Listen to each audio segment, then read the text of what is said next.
em nosso site www.istoemanaus.com.br. Dentro das nossas dicas de gastronomia, recomendamos a Adega do Bernardino. A cozinha portuguesa ganha destaque com pratos deliciosos, vários pratos de bacalhau e agora uma mistura perfeita, bacalhau à brasileira. É a união da gastronomia portuguesa com o tempero brasileiro. Mas a Adega do Bernardino é só bacalhau? Não, você tem um cardápio variado.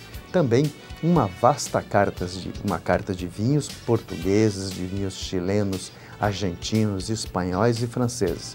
Adega do Bernardino, Rua Acre 105, Vieira Alves, telefone 3584-4396 e neste bloco vamos conversar com o ortopedista e cirurgião de ombro e cotovelo, Dr. Francisco Valoer. É só conferir. Nós estamos mais uma vez na Adega do Bernardino. Eu sempre falo mais uma vez porque a Adega do Bernardino, onde os nossos convidados oferecem, exigem e aceitam e querem estar aqui. Por quê? Porque Bernardino, uma boa comida, um bom bate-papo, um bom vinho, enfim, tudo de bom acontece aqui e fica na Rua Acre 105, no Vieira Alves, telefone 3584-4396. Uma vasta carta de vinhos portugueses, italianos, chilenos, espanhóis e argentinos, e também franceses. Mas pratos de bacalhau variado, e você tem agora uma novidade, o bacalhau à brasileira, que é a mistura da cozinha portuguesa com o tempero brasileiro, e criou-se o bacalhau à brasileira. Gente, se vocês não experimentaram, ainda há tempo, porque é tudo de bom. Adega do Bernardino, aberto de terça a sábado para o jantar, sexta-feira almoço e jantar e domingo aquele almoço com atendimento nota 10 da equipe Bernardino. Hoje a gente tem a honra e o prazer de estar pela primeira vez com o Dr. Alfredo Valoer, que é ortopedista, cirurgião de ombro e cotovelo. Realmente, essa é uma especialidade que eu tiro o chapéu, porque eu estava, como eu diz, em votos populares com a asa quebrada e estou hoje já fazendo bastante coisas que eu não fazia. Não estou 100%, porque também comecei meu tratamento agora. Dr. Alfredo Valoer tem o seu consultório no Hospital Newton Lins, terceiro bloco, telefone 8413-3003.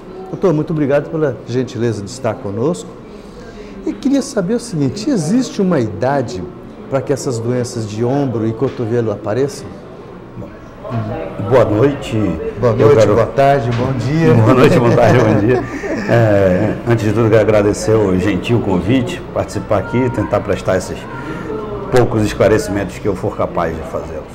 Olha só, existe... Mas o senhor é muito, e digo de passagem, um profissional excelente, onde muitos quiseram me operar, ele foi o primeiro a dizer, eu não vou te operar, eu vou tratar de você. E realmente eu já estava quase com tudo pronto para ser operado.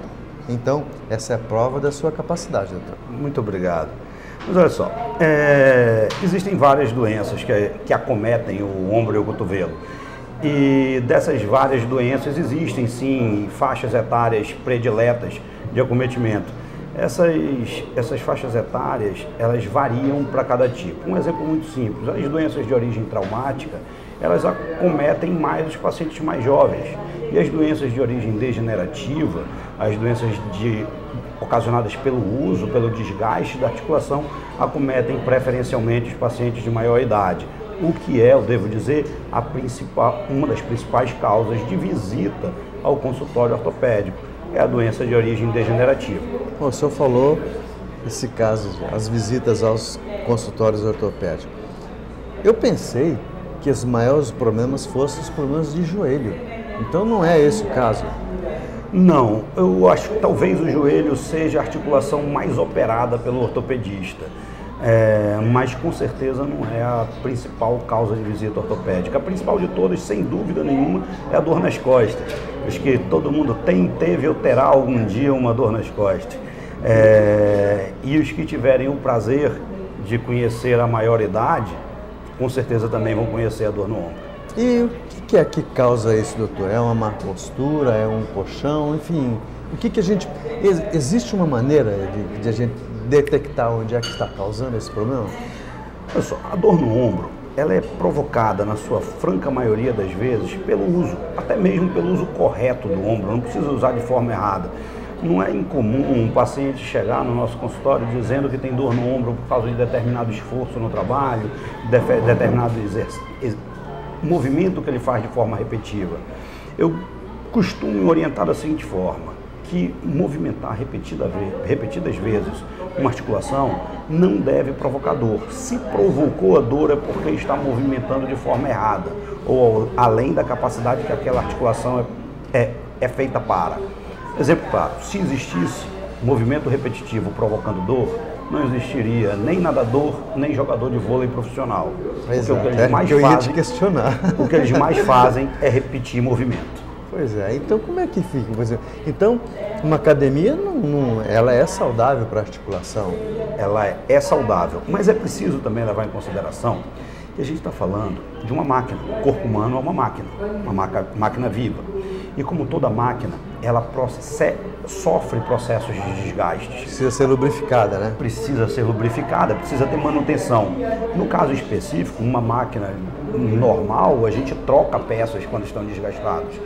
A máquina, corpo humano, as peças não são trocadas com tanta regularidade assim, ou seja, podem até ser trocadas, mas não é o comum. Então o que acontece? Elas desgastam e o jeito que ela reclama é fazendo o paciente sentir a dor. Numa porta, quando você abre e fecha ela demais, ela começa a fazer barulho. Uma articulação, quando você mexe demais, quando você bota muito peso sobre ela, em vez de fazer barulho, às vezes até faz também, ela refere dor ao Então, o senhor tocou num assunto que eu acho bastante interessante. Então, eu te pergunto, qual é o start que a pessoa tem que ter para procurar um especialista quando começar? É uma dorzinha, é um negócio que é incômodo? O que tem que... Apareceu essa sintomologia, ele tem que procurar logo um especialista. Olha, a procura do especialista, do médico, ela deve ser feita de forma preventiva para quem vai começar a fazer alguma atividade, obviamente, e na fase terapêutica o mais cedo possível. Sentiu algum desconforto, sentiu a dor em cansaço, sentiu algum formigamento na mão, sentiu qualquer coisa nesse sentido, é a hora de procurar antes que a coisa se agrave. Não é raro que os pacientes convivam durante muito tempo com uma determinada dor e quando essa dor já está quase insuportável, procure especialista. Às vezes isso acontece e quando acontece, acaba sendo às vezes necessário que nós precisemos operar uma doença que talvez não fosse necessária antes. Doutor, e a cirurgia para, por exemplo, uma recuperação de uma cápula, né? Como é? Escápula. Da cápsula. São próteses? Olha só, vamos tentar pautar especificamente a doença. A doença que mais acomete o ombro. Que é a degeneração óssea, né? É o processo degenerativo do tendão. Do tendão, não é do osso? Do osso não. O osso não é tão comum assim. Meu Deus, eu estou todo errado então. É o processo degenerativo do tendão. O processo degenerativo do tendão teve sua evolução descrita em 1972 por um cirurgião de Colômbia, nos Estados Unidos, chamado Charles Neer. Infelizmente eu não tive o prazer de conhecê-lo, ele morreu há cerca de 2 anos.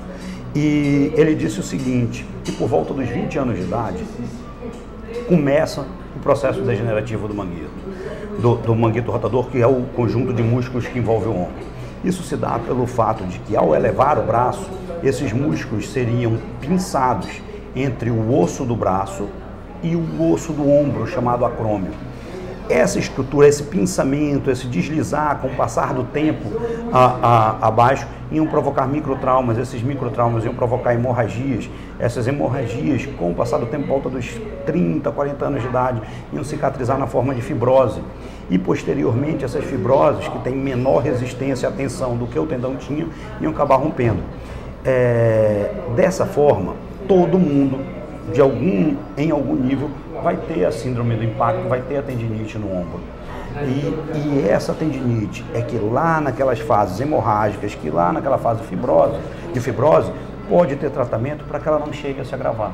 Eu vou chegar nas tendinites, mas imagina vocês a profundidade com que nós estamos falando de uma doença que até então alguém achava que não era comum, mas que passou a ser uma doença de bastante preocupação e que a gente tem que começar a cuidar.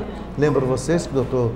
Alfredo Valois, cirurgião de ombro e cotovelo, ortopedista, especialista em ombro e cotovelo, tem o seu consultório no Hospital Newton Lins, no 3º bloco, telefone 8413-3003.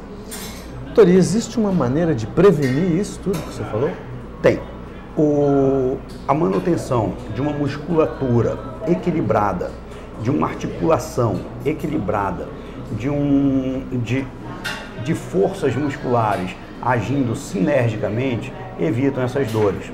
Então, como adquirir isso? Um preparo físico adequado. Por que como nós falamos antes, por que o nadador e o jogador de vôlei, eles não desenvolvem com tanta frequência essa dor? Porque a musculatura deles é preparada para a execução daquele movimento. Por que o trabalhador do distrito industrial desenvolve isso mais precocemente do que a maioria das outras pessoas? Porque eles não preparam a musculatura adequadamente para a execução das suas atividades.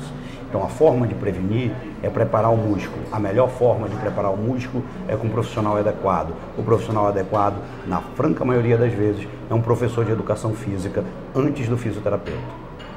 Olha só. Bom, é um assunto interessante, a gente precisa de um tempo maior. Doutor, eu queria encerrar o seguinte: e as bursites e as tendinites? O tratamento é sempre cirúrgico?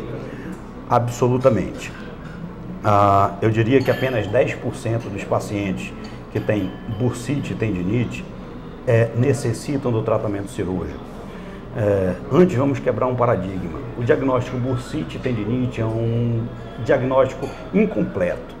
O nome da doença deve ser síndrome do impacto, porque no quadro em que foi descrito ainda agora, pelo desgaste desse tendão, acontece sim inflamação do tendão, que é chamada de tendinite, a inflamação da bursa subacromial e deltoideia, que é chamada de bursite, mas acontece também a inflamação do periósteo, chamada de periostite, a inflamação da cápsula articular, chamada de capsulite, a inflamação de uma membrana sinovial, chamada de sinovite. O conjunto desses processos inflamatórios e da impotência funcional que ela gera é chamada de síndrome do impacto. A síndrome do impacto, quando tratada precocemente, antes da ruptura do tendão, antes do tendão estar roto, rasgado, ela deve ser tratada conservadoramente. E a única indicação absoluta para tratamento cirúrgico de síndrome do impacto é a falha no tratamento conservador. Eu tenho que tentar tratar conservadoramente. Se não funcionar, aí eu posso indicar a cirurgia. Este é o Dr. Alfredo Valois, especialista, ortopedista, especialista em cirurgia, cirurgião, ortopedista, cirurgião, especialista em ombro e cotovelo, que tem o seu consultório no Hospital Newton Lins, 3º bloco, telefone 8413-3003.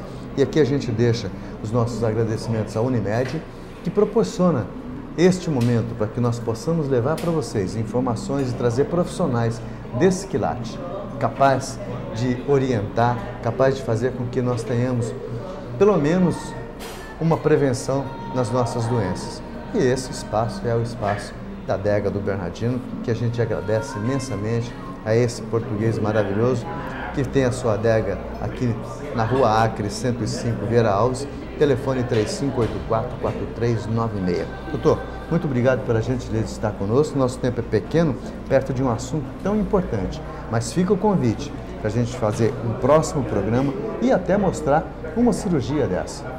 Bom, vai ser um prazer se nós pudermos mostrar um pouco do trabalho que nós executamos aqui em Manaus. E eu que agradeço a atenção de cada um de vocês e o gentil convite que me foi feito aqui pelo Edson. Muito obrigado.